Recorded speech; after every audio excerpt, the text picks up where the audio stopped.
Sudah tiba kebaktian Sabat yang penuh dengan berkat. Hari ini, mari kita selidiki firman Tuhan dengan judul Kita akan diubah.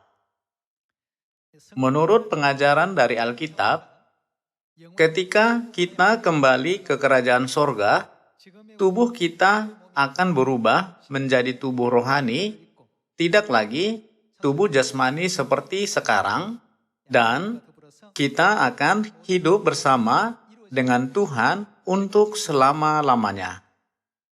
Untuk perubahan kita, Tuhan sudah memberikan kita perjanjian baru, dan Dia berkata bahwa kita bisa mengambil bagian dalam perubahan indah itu saat kita mematuhi hukum perjanjian baru.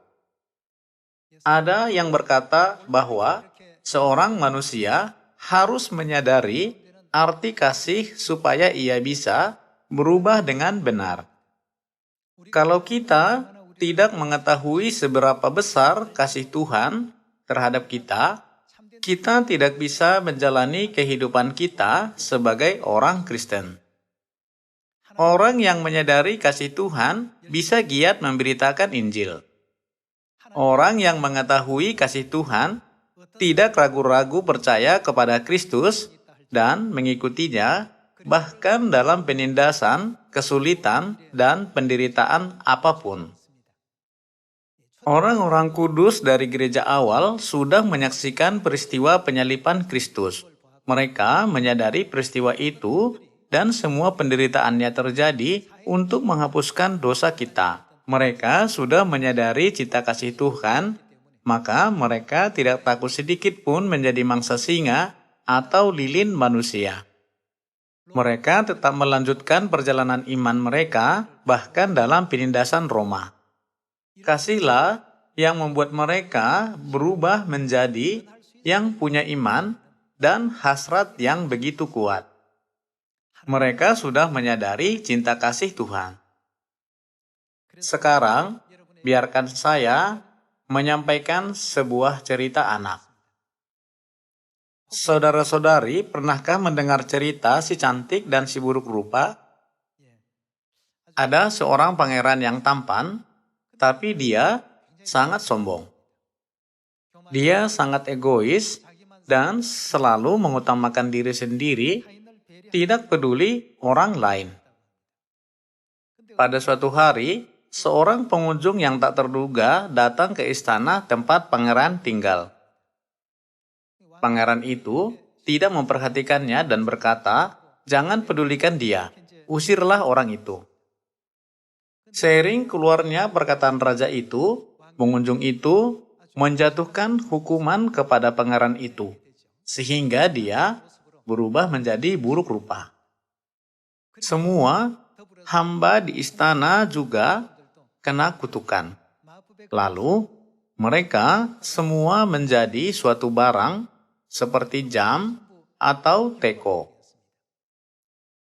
Untuk mereka lepas dari kutukan, pertama pangeran itu harus menemukan orang yang mengasihinya. Dan dia harus menyadari apakah kasih itu. Ketika pangeran itu bisa sungguh-sungguh mengasihi, dia bisa menjadi kembali ke rupa aslinya. Namun, karena rupanya yang buruk, tidak seorang pun mau mendekatinya dan merasa takut. Pada suatu hari, si buruk rupa bertemu seorang wanita yang cantik bernama Bella. Tidak lama kemudian, dua-duanya jatuh pada cinta sesungguhnya. Si buruk rupa menyadari apakah cinta itu dan bagaimana cara mengasihi seseorang melalui Bella. Setelah dia menemukan orang yang dicintainya, dia menjadi kembali ke rupa pangeran yang ganteng.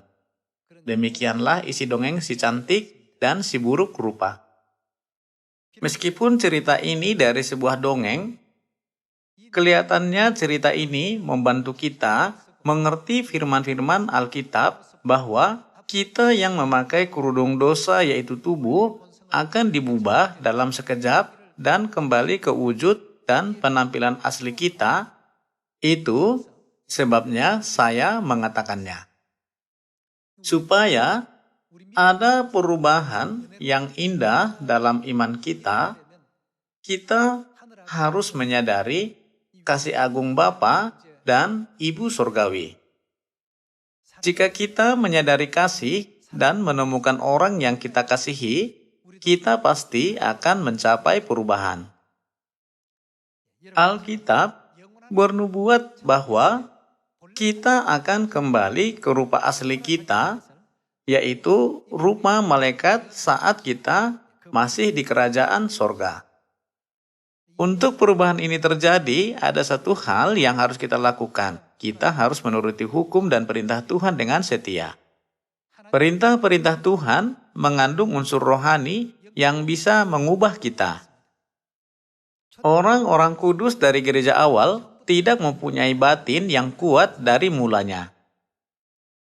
Namun setelah mereka mengenal Kristus dan menuruti ajaran-ajarannya, mereka menyadari Kristus berkorban di atas kayu salib dengan meneteskan darahnya bukan karena kesalahannya, tetapi karena kesalahan dan dosa yang telah kita perbuat di sorga yang tidak bisa diampuni.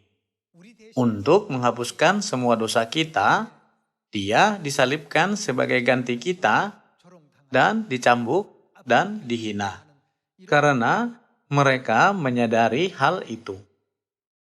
Penderitaan, penindasan, atau penghinaan, apapun di bumi ini, tidak mempengaruhi mereka. Meskipun mereka disebut sebagai bidat atau aliran sesat, iman mereka tetap teguh, tidak hancur sama sekali. Jadi, melalui khotbah hari ini judulnya, kita akan berubah. Kita perlu menyadari diri kita sendiri, apakah aku benar-benar menyadari kasih Tuhan yang dalam? Saat kita menyadari kasih Tuhan, perubahan muncul di dalam kita. Pangeran di dalam dongeng tersebut telah menjadi buruk rupa. Setelah dia menemukan orang yang dicintainya dan menyadari apakah cinta itu, dia segera berubah. Jadi selama kita menjaga iman kita, kita tidak boleh datang ke gereja memberitakan Injil atau berdoa seperti hanya kebiasaan saja. Bukankah kita sangat menunggu waktu untuk berkomunikasi dengan Tuhan yang kita kasihi? Bukankah kita ingin cepat tiba waktu itu? Saudara-saudari, kalau Anda mengetahui kasih Tuhan dan datang ke Sion, Anda pasti akan bersemangat dan ingin datang pada setiap hari Sabat. Tapi jika Anda tidak mengasihi Tuhan dan tidak mempunyai kasih, Anda akan menganggap urusan duniawi lebih penting daripada hari Sabat atau hari raya yang lain. Anda lebih bersukacita karena urusan duniawi dan bertemu orang dunia.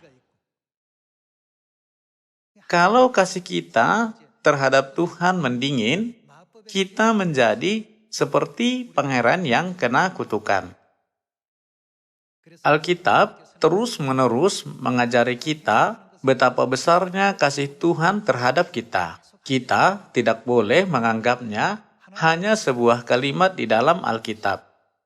Alkitab adalah kumpulan surat Tuhan yang mengandung cinta kasih-Nya untuk kita. Tuhan sebenarnya tidak boleh dicambuk, dihina, dan difitnah, bukan? Walaupun Dia sudah menjalani penderitaan ini oleh karena dosa kita, apakah kita sungguh-sungguh mengasihinya? Misalnya, kekasih Anda meminta kepada Anda sesuatu, bukankah Anda berusaha untuk mendengarkannya, bahkan melalaikan urusan-urusan yang lain? Sekarang, kita perlu memeriksa iman kita sekali lagi dan mengecek berapa panas suhu cinta kita terhadap Tuhan. Mari kita buka Yohanes pasal 13 ayat 34, kita baca. Aku memberitakan perintah baru kepadamu, yaitu supaya kamu saling mengasihi. Sama seperti aku telah mengasihi kamu, demikian pula kamu harus saling mengasihi.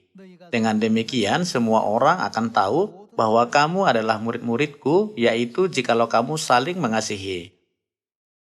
Tuhan terus-menerus memberitahu kepada kita seberapa banyak Dia mengasihi kita dan meminta kita mempunyai kasih Tuhan dan melindungi saudara-saudari dengan kasih-Nya. Mari kita baca Roma pasal 8 ayat 33. Siapakah yang akan menggugat orang-orang pilihan Allah? Allah yang membenarkan mereka. Siapakah yang akan menghukum mereka? Kristus Yesus yang telah mati, bahkan lebih lagi, yang telah bangkit, yang juga duduk di atas sebelah kanan Allah, yang malah menjadi pembela bagi kita. Siapakah yang akan memisahkan kita dari kasih Kristus? Rasul Paulus telah memahami kasih Tuhan. Maka dia rela disesah setiap kali 40 kurang 1 pukulan. Dia sudah didera, dilempari dengan batu, diancam bahwa banjir dan bahaya penyamun, dan sering tidak makan. Meskipun begitu, semua situasi dan keadaan yang menghalangi dia tidak berarti sama sekali, sebab dia menyadari kasih Tuhan terhadap kita. Paulus berusaha banyak untuk menyelesaikan pekerjaan keselamatan manusia yang dikehendaki Tuhan. Ayat 35. Siapakah yang akan memisahkan kita dari kasih Kristus? Penindasan atau kesesakan, atau penganiayaan, atau kelaparan, atau ketelanjangan, atau bahaya, atau pedang, seperti ada tertulis, oleh karena engkau kami ada dalam bahaya maut sepanjang hari, kami telah dibangun sebagai domba-domba sembelihan. Ayat 37 kita baca. Tetapi dalam semua itu kita lebih daripada orang-orang yang menang oleh Dia yang telah mengasihi kita. Sesudah Dia mengetahui siapa yang harus dikasihi dan menyadari apakah kasih itu, segala faktor luar tidak bisa mempengaruhinya. Dia bisa mengatasi segala hal itu dan menganggapnya bukan apa-apa. Namun jika kita tidak mengasihi Tuhan, sangat susah untuk kita mengatasi penderitaan.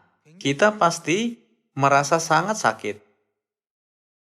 Saudara-saudari, jika Anda mati sebagai ganti kekasihmu, Anda tidak merasa takut pada kematian. Tetapi jika Anda tidak mempunyai kasih dan berpikir bahwa Anda mati secara tidak adil, membuat Anda sangat sedih dan sakit tanpa peduli apapun jenis kematiannya. Di sini tertulis, dalam semuanya itu kita lebih daripada orang-orang yang menang oleh Dia yang telah mengasihi kita. Ayat 38.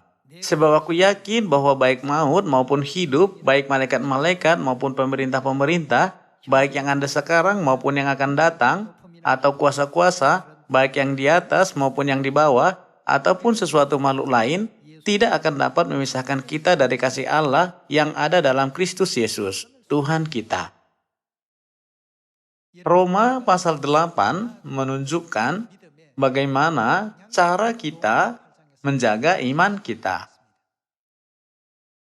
Kita berdoa pada setiap jam doa, kita beribadah pada setiap hari Sabat, setiap hari ketiga, dan setiap hari raya Tuhan. Kita percaya bahwa kita menghabiskan waktu kita untuk Injil sesuai dengan kehendak Tuhan. Tetapi, hanya dengan perbuatan yang tampak tidaklah cukup. Di antara perumpamaan-perumpamaan Tuhan, ada lalang dan gandum. Dan di antara gandum-gandum, ada juga apa? Ada juga sekam. Itu tampaknya gandum, tapi kosong di dalamnya. Kita wajib mempunyai iman yang berdasarkan kasih terhadap Tuhan, menginjil, berdoa, dan melakukan segala aktivitas dalam iman dengan kasih. Kita bisa mengasihi semua saudara-saudari kita saat kita memandang mereka dengan hati yang mengasihi Tuhan. Hati kita penuh dengan kegembiraan saat kita mengikuti hari Sabat dengan hati mengasihi Tuhan. Tetapi, jika kita datang ke Sion pada hari Sabat hanya sebagai kebiasaan tanpa kasih terhadap Tuhan, kita akan kehilangan rasa sukacita dalam kehidupan iman kita. Apa aku harus pergi ke gereja hari ini? Aku mau istirahat hari ini. Kita tidak bisa bergembira walau datang ke Sion.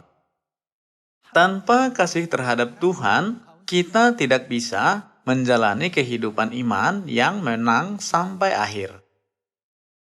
Saat kita mempunyai iman dan kasih terhadap Tuhan, kita menjadi lebih daripada orang-orang yang menang dalam segala hal. Alkitab berkata, apapun di bumi ini tidak dapat memisahkan kita dari kasih Kristus. Sekarang kita menyambut musim gugur rohani saat kita memanen hasil-hasil yang baik sesudah kita berjalan untuk Injil. Hasil-hasil kita harus berisi penuh seperti buah apel atau buah pir atau biji gandum.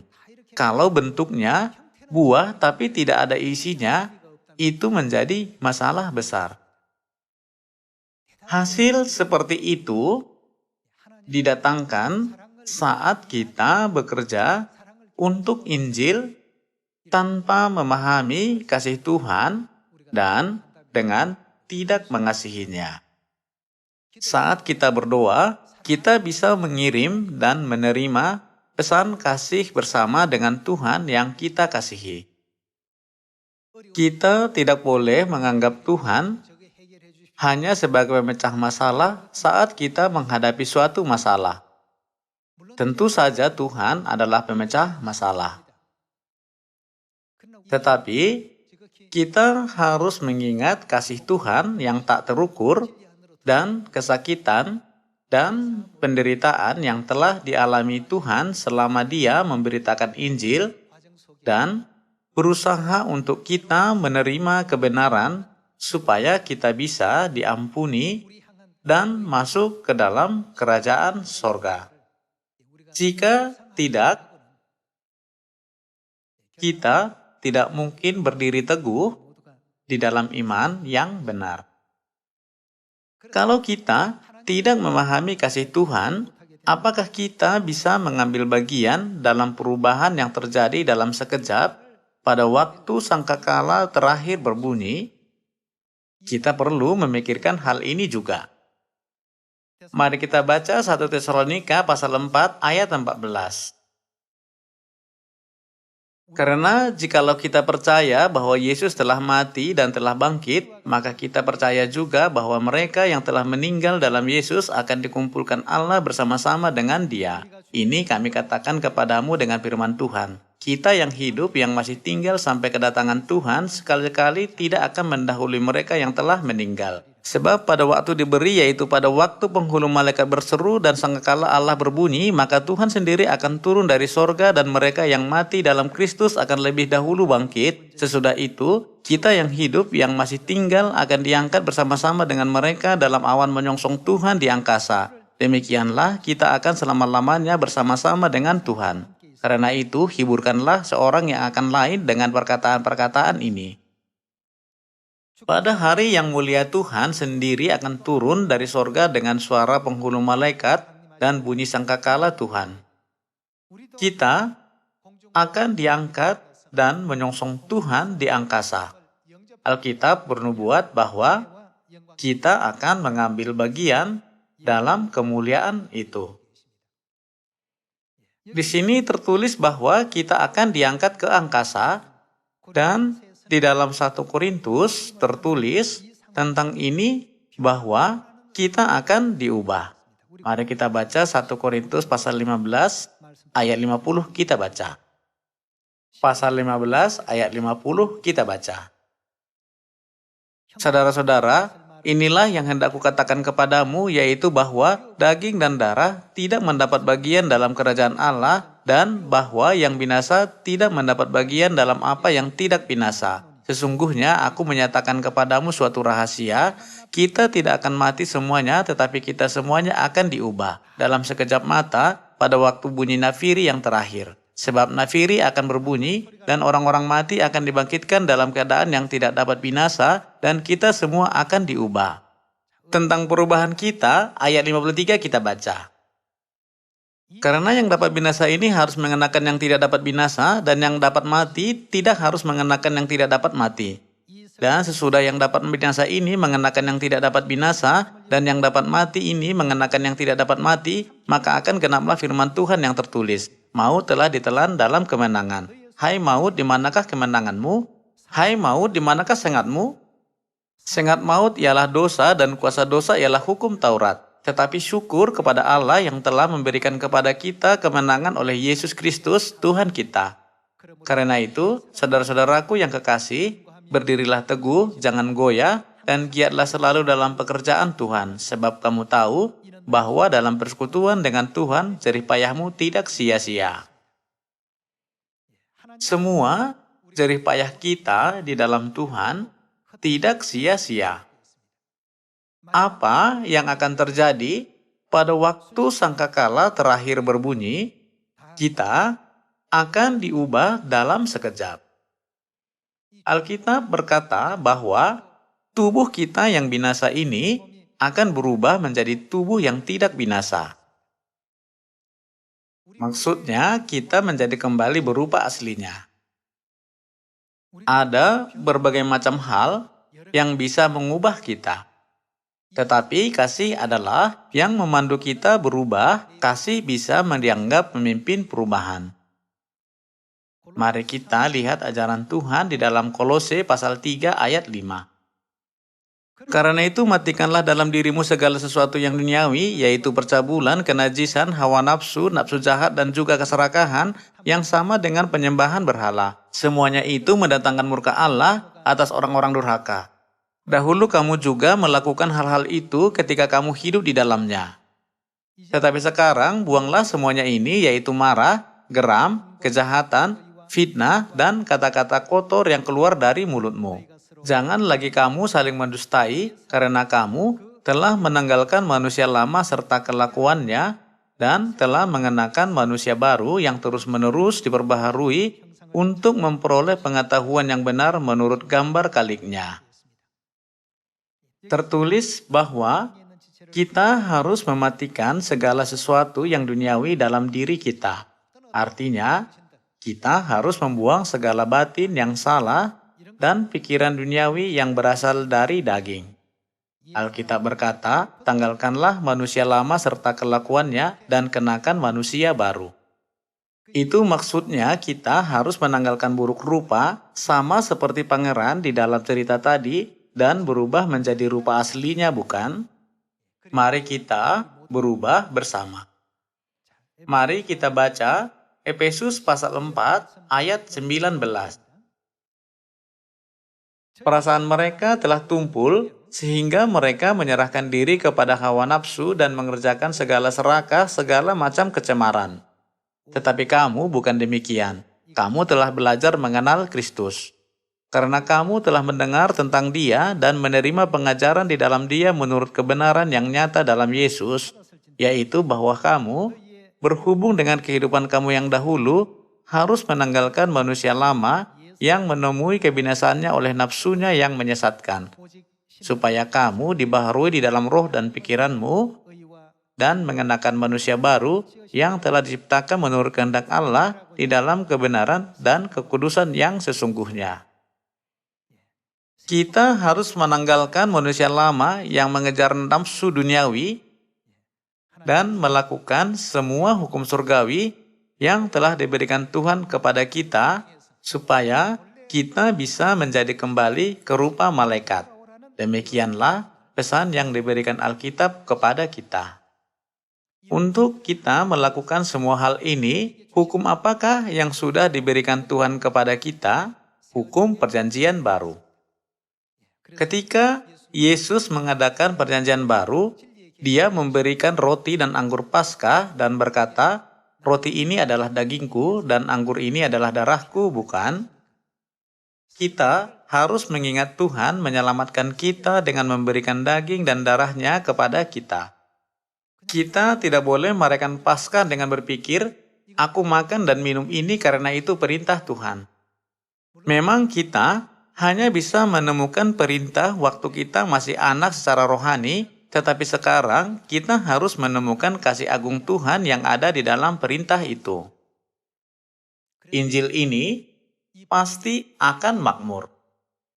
Untuk Injil ini, bagaimana aku bisa mengabdikan diriku sama seperti Bapa dan Ibu telah mengabdikan diri untuk kita? Dengan begitu, kita akan termasuk ke dalam mereka yang akan berubah dalam sekejap pada waktu sangkakala terakhir berbunyi, bukan? Perubahan tidak terjadi dengan sendirinya. Kita harus mengasihi Tuhan dengan sungguh-sungguh. Tolong ingat, waktu kita berdoa, kita berbicara dengan kekasih-Mu. Alangkah indahnya waktu itu, betapa banyaknya sukacita dalam waktu itu. Walaupun kita berada di dalam keadaan di mana seseorang menghujat dan menghina kita mengenai gereja kita, keadaan itu tidak bisa menggoyahkan kita sama sekali yang mengasihi Tuhan. Alkitab berkata, penindasan atau bahaya atau pedang, keadaan apapun tidak bisa memisahkan kita dari kasih Kristus. Kita perlu menjadi dewasa dan matang di dalam iman.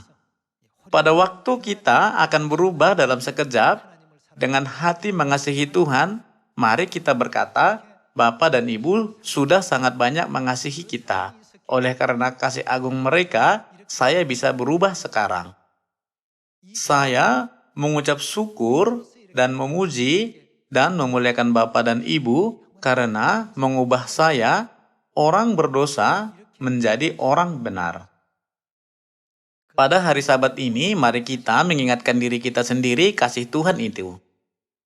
Saya harap Anda semua bisa menikmati hari Sabat yang penuh kegembiraan dan berkat ini bersama dengan Tuhan yang sangat kita kasihi. Semoga Tuhan memberkati. Saya menutup khotbah. Terima kasih.